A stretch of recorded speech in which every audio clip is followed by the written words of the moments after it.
السلام علیکم بچوں، آج کا ہمارا عنوان ہے جمہوریت کی اہمیت، غیر خونی انقلاب۔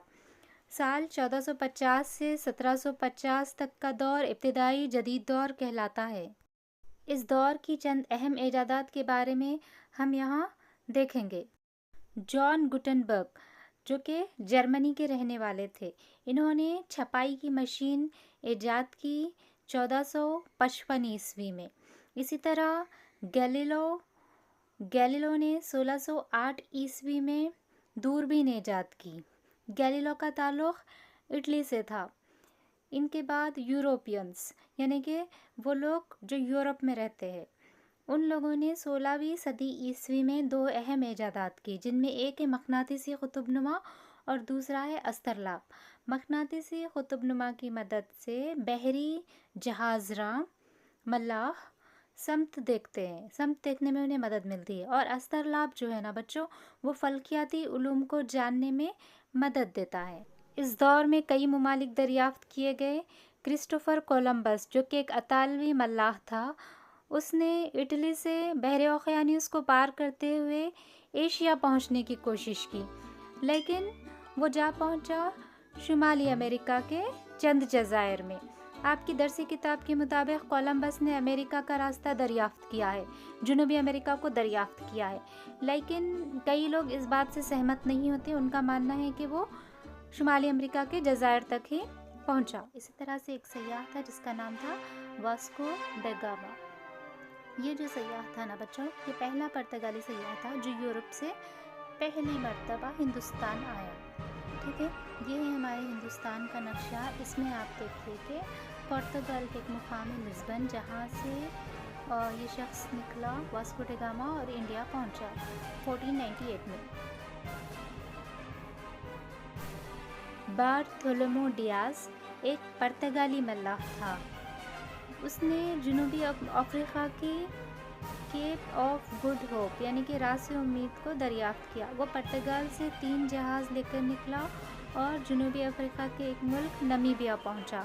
پھر وہ وہاں سے ہوتے ہوئے جنوری 1488 عیسوی کو راس امید تک پہنچا۔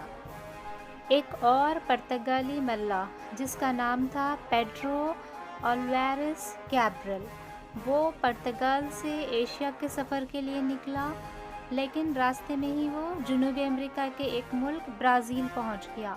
اس دور میں ریاضیات اور فلکیات میں بہت زیادہ ترقی ہوئی۔ نیلا کنٹھا سومایاجی، جو کہ ہمارے ملک سے تعلق رکھتے ہیں، ماہر فلکیات اور ماہر ریاضیات تھے، جن کا تعلق ہمارے ملک کی ریاست کیرلا سے تھا۔ پچھلے اسباق میں ہم دیکھے تھے کہ جمہوریت کیوں ضروری ہوتی ہے۔ جمہوریت میں ہر شخص کو حق رائے دہی حاصل ہوتی ہے، یعنی کہ ہر شخص کی رائے کی اہمیت ہوتی ہے، ہر شخص کو انصاف ملتا ہے، تمام لوگوں کو، تمام شہریوں کو چند حقوق حاصل ہوتے ہیں۔ تمام شہری، چاہے وہ کسی بھی طبقے سے تعلق رکھنے دو، سارے کے سارے جمہوریت میں مساوی ہوتے۔ یہ جو جمہوریت ہے نا بچوں، یہ ممالک کو بڑی آسانی سے نہیں حاصل ہو گئی، اس کے لیے انہیں بہت ساری جدوجہد کرنی پڑی۔ تو اس سبق میں ہم دیکھیں گے کہ انگلینڈ نے کس طرح جمہوریت حاصل کی۔ انگلینڈ یعنی کہ یونائٹڈ کنگڈم، جسے ہم کیا کہتے ہیں اردو میں، برطانیہ کہتے ہیں۔ ٹھیک ہے، تو یہ جو یونائٹڈ کنگڈم ہے، یہ ایک اکیلا ملک نہیں ہے، بلکہ اس میں 4 ممالک شامل ہے۔ اس نقشے کو غور سے دیکھیے آپ۔ اس نقشے میں اسکاٹ لینڈ ہے، انگلینڈ ہے، ویلز اور شمالی آئرلینڈ، یہ 4 ممالک کو ملا کر ہم یونائٹڈ کنگڈم یا برطانیہ کہتے ہیں۔ تو 1327 سے 1377 تک کا جو دور ہے، اس میں یورکسٹس نے حکومت کی۔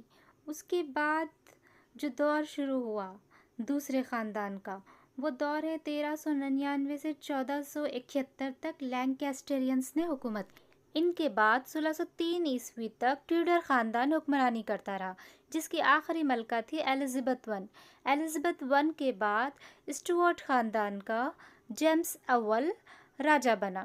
جیمز اول جو ہے نا، الوہی حق کے نظریے کا حامل تھا، یعنی کہ وہ سمجھتا تھا کہ بادشاہ جو ہوتا ہے اس کو تمام اختیارات خدا کی طرف سے ملے ہوتے ہیں، اسی لیے وہ کیا چاہتا تھا کہ بادشاہ پر پارلیمنٹ کا کنٹرول نہ ہو، وہ خود سے تمام فیصلے کرنا چاہتا تھا۔ اس کے بعد چارلس اول تخت نشین ہوا، یہ راجہ بن گیا۔ تو چارلس اول جو ہے نا وہ پہلے پارلیمنٹ کو تحلیل کر دیا، یعنی کہ ختم کر دیا، اس کے بعد پھر سے پارلیمنٹ کو لایا۔ یہ پارلیمنٹ 20 سال تک مسلسل چلتے رہی، 1640 سے 1660 عیسوی تک یہ پارلیمنٹ مسلسل چلی، اس لیے اسے طویل پارلیمنٹ کہا جاتا ہے۔ اس پارلیمنٹ نے بادشاہ کو اور وزیروں کو اپنے کنٹرول میں کرنا چاہا۔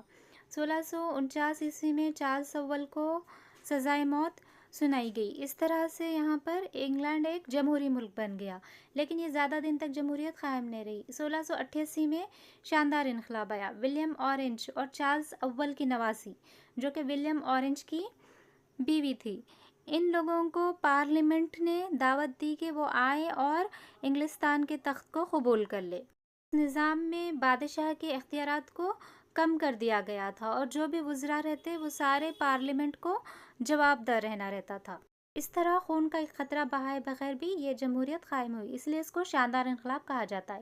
1832 میں رائے دہی کا حق دیا گیا عوام کے مطالبے پر، لیکن اس وقت بھی تمام عوام کے طبقے کو حق رائے دہی حاصل نہیں تھا۔ بالآخر 1928 میں عام بالغ رائے دہی، یعنی کہ سماج کے تمام طبقات کو رائے دہی کے حق سے نوازا گیا۔ 2020 میں انگلینڈ میں دستوری بادشاہت قائم ہے۔